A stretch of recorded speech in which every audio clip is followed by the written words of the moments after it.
잠언 26장 1절부터 5절 말씀까지만 보시겠습니다. 미련한 자에게는 영예가 적당하지 아니하니 마치 여름에 눈 오는 것과 추수 때에 비 오는 것 같으니라. 까닭 없는 저주는 참새에 떠드는 것과 제비에 날아가는 것 같이 이르지 아니하느니라. 말에게는 채찍이요 나귀에게는 자갈이요 미련한 자의 등에는 막대기니라. 미련한 자의 어리석은 것을 따라 대답하지 말라. 두렵건대 내가 그와 같을까 하노라. 미련한 자의 어리석은 것을 따라 그에게 대답하라. 두렵건대 그가 스스로 지혜롭게 여길까 하노라. 우리 신앙생활은 속도가 대단히 중요합니다. 얼마나 속도를 낼 수 있느냐, 그것이 또 영적 생활의 성공과 직결되는 문제입니다. 속도가 나지 않는 것만큼 갑갑하고 답답한 것은 없어요. 그 속도가 왜 안 나느냐?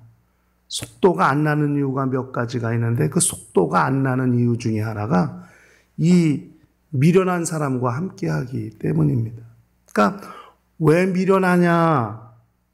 이 잠언에서 말하고 있는 지혜자와 반대되는 몇 가지의 부류의 사람이 미련한 사람, 게으른 사람, 어리석은 사람, 거짓말하는 사람, 이 몇몇 지혜로운 사람과 반대되는 개념을 이야기하고 있는데 미련한 사람은 속도가 나지 않는 사람이에요. 그러니까 굼뜨다 하는 말입니다. 그러니까 이게 행동도 굼뜬 것이고 생각도 굼뜬 것이고 마음도 굼뜬 거예요. 앞으로 나가려고 하지 않아요. 움직이려고 하지 않아요. 그러니까 자꾸 과거에 집착하고 제자리에 안주하려 하고 움직이려 하지 아니하고 다 미련한 거에 속한, 미련한 영역에 속한 내용들입니다. 그러니까 속도가 나지 않는 것. 그러니까 미련한 사람과 어울리지 말아야 하는 것은 자칫 나도 속도가 그렇게 늦춰질 수 있기 때문입니다.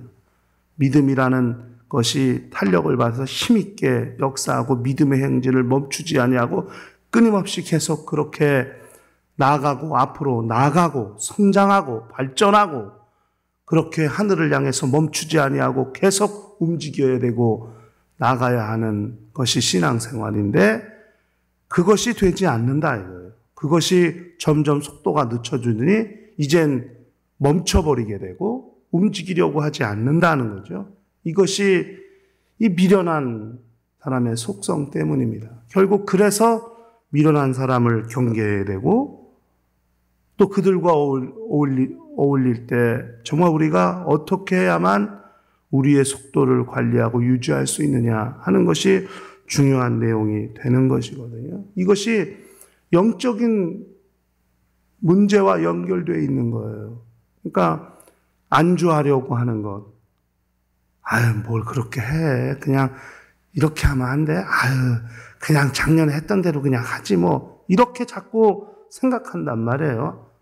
뭔가 좀 새로운 것에 대해서 하지 않으려고 하는 그런 마음들이 있다는 거죠. 그러니까 교회 안에도 이런 모습들은 얼마든지 찾아볼 수 있고 발견할 수 있습니다. 아주 쉽게 발견할 수 있습니다. 그러니까 이것이 성경은 미련하다고 이렇게 얘기하는 것입니다.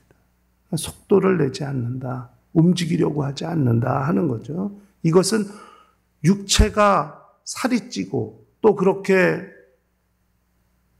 행동이 더뎌지고 그래서 그런 것도 있고 그러나 우리 생각에 우리 마음에 그렇게 속도를 내지 않으려고 하는 속도가 나지 않게 하려는 않는 그런 여러 가지 원인들이 생기기 때문이에요. 그래서 우리가 신앙생활할 때 이런 속도를 나지 않게 하는 것들을 어떻게 극복하느냐 하는 겁니다. 그러니까 오늘 우리가 읽은 말씀은 이런 미련한 자들과의 관계 속에서 두 가지를 말하고 있어요. 하나는 그들과 어울리지 마라. 응대하지 마라. 또 하나는 그들을 꼭 응대해야 될 때는 어떻게 응대하느냐 하는 이야기를 하고 있습니다. 4절에 가면 미련한 자의 어리석은 것을 따라 대답하지 말라. 두렵건대 내가 그와 같을까 하노라 그랬어요. 그러니까 이게 미련한 사람들은 움직이려고 하지 아니하고 굼뜨기 때문에 뭘로 하느냐? 말로 다 하려고 그래요. 말로. 그냥 말을 쉽게 합니다. 함부로 말하고 함부로 판단하고 분별력도 없고 그냥 내키는 대로 말하고 판단합니다. 왜? 자기 몸이 안 따라주니까 뭐만 따라주느냐? 말만 따라가는 거예요. 말만 따라주는 거예요. 그러다 보니까 함부로 말해요. 앉아갖고 다 보는 것처럼, 다 아는 것처럼, 그렇게 해요. 다 본 것처럼, 다 경험해 본 것처럼 안 했으면서 한 것 같이 그렇게 이야기하는 경우가 있습니다. 그런데 말을 잘 들으면 자칫하면 그들과 어울리게 되고 동조하게 되고 휩싸이게 되고 그렇게 따라가게 돼요. 어느덧 자기도 그들과 함께 섞이게 되고 그들의 생각에 빠지게 되고 포함되게 되고 이런 경우가 있습니다. 그렇기 때문에 쉽게 동화되지 말라는 거예요. 동조하지 마라. 이것이 미련자들과의 관계 속에서 지혜로운 사람들이 가져야 될 아주 중요한 자세다 하는 것입니다. 그들의 말에 동조하지 마라. 따라가지 마라. 동화되지 마라 하는 거예요. 그런데 그런 미련한 자와 함께 있으면서 무조건 동조하지 아니하고 무조건 그렇게 동화되지 않으려고 하는 것도 또 문제가 있다는 거예요. 왜? 무조건 동조하지 않으면 6절에서 하는 말, 5절에서 하는 말이에요. 그들의 어리석은 사도와 따라 그에게 대답하라. 어리석은 것을 따라 그에게 대답하라. 두렵건대 그가 스스로 지혜롭게 여길까 하노라 그랬어요. 그러니까 너무 동조하지 않으면 자기가 제일 훌륭한 것 같이 굉장히 지혜로운 것 같이 똑똑한 것 같이 그렇게 생각하고 계속 그리로 발전하게 되고 그런 방향으로 계속 나아갈 수밖에 없을 거라고 하는 거죠. 그렇기 때문에 그들의 말을 브레이크를 걸어줄 필요가 있는 거예요. 한 번씩 눌러줄 필요가 있다 하는 거예요. 그래서 그렇게 말할 때 그들이 한 말대로 그들에게 말하라 하는 거예요. 그들이 이렇게 말했으면 그렇게 말한 대로 그에게 이야기해 주라는 거예요. 당신이 이렇게 말하는데 당신이 그런 거 아니에요? 이런 식으로 해서 그들의 어리석음을 깨닫게 하라. 물론 그것이 쉬운 일은 아니겠습니다만은 그러나 그렇게 함으로써 그들이 한번 좀 멈추게 되고 그래서 더 큰 일을 벌이거나 저지르지 않도록 만드는 것도 필요하다 하는 것이 왜?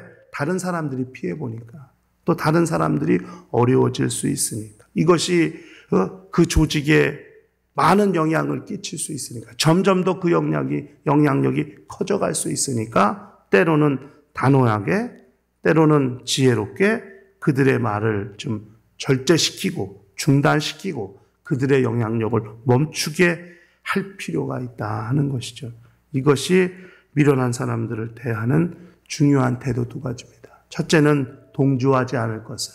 두 번째는 그들의 말을 가끔씩 그렇게 절제시킴으로써 그들의 생각이 옳지 않다는 것을 알려주고 그들이 가고 있는 곳이 잘못된 곳이라는 것을 알게 하고 그들의 생각이 그릇됐다는 것을 깨닫게 함으로써 그들의 주의를 환기시킬 필요가 있고 그러므로 그렇게 물론 그들이 깨닫고 돌이키면 좋은데 그 사람들의 습성, 속성상 그렇게 돌이키는 어려울 거라 하는 거죠. 그러나 그들의 생각이 계속 탄력을 받아갖고 점점 더 심각해지고 그 영향력이 켜지면 전체적인 분위기가 그렇게 나빠질 수 있으니까 그래서 한 번씩 그들의 말을, 그들의 생각을 절제시킬 필요가 있다 하는 것이 성경이 보고 있는 입장입니다. 미련한 것, 참 영적 생활에서 가장 우리가 경계해야 되고 또 조심해야 될 것 중에 하나입니다. 속도가 나지 않는다는 것.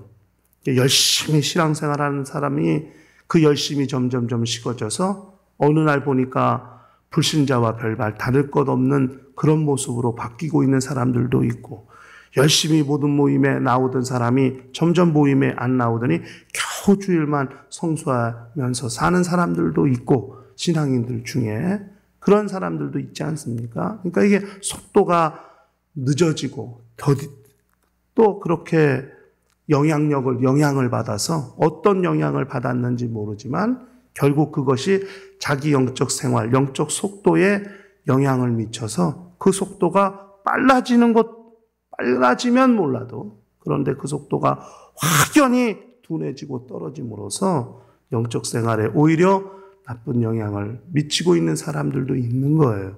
이것은 우리가 경계해야 될 것이라는 것입니다. 그래서 미련한 사람과 사귀는 문제, 그들과 어울릴 때 우리가 어떻게 해야 되느냐, 그것도 돌아봐야 하고 더 중요한 것은 자기 자신이 미련해지지 않도록 하는 것이 더 중요한 것이죠. 그러므로 우리 영적 생활은 속도와 관련되어 있는 거예요. 그 속도는 미련한 것과 연관되어 있다는 것을 알 필요가 있어요. 그러므로 자기 자신이 미련해지지 않도록, 두 번째 미련한 사람들과 어울림으로써 그 자기 영적 속도에 또 영향을 받지 않도록 하는 것이 무엇보다 중요합니다. 그들에게 동조되고 동화되지 않는다고 할 때에는 오히려 그들의 속도를, 그들의 방향을, 그들의 생각을 절제시키고 또 깨닫게 해줌으로써 교회 안에 또 각 자기가 속해 있는 조직 안에서 그런 나쁜 모습들이, 나쁜 영향력이 미치지 않도록 만드는 것도 또 우리가 해야 될 몫이라는 것을 기억할 필요가 있습니다. 우리 영적 생활은 속도가 늦춰지지 아니하고 주 예수 오시는 그날까지 정말 오히려 속도가 정말 가속화됨으로써 멈추지 아니하고 그렇게 믿음의 행진을 감당해야 된다는 것을 기억하시고 하나님 앞에서 정말 자기 속도를 관리하는 지혜로운 자들이 되어서 영적 생활 믿음으로 승리하는 자들이 되시기를 예수 이름으로 간절히 축원합니다. 다 같이 통성으로 기도하십시다.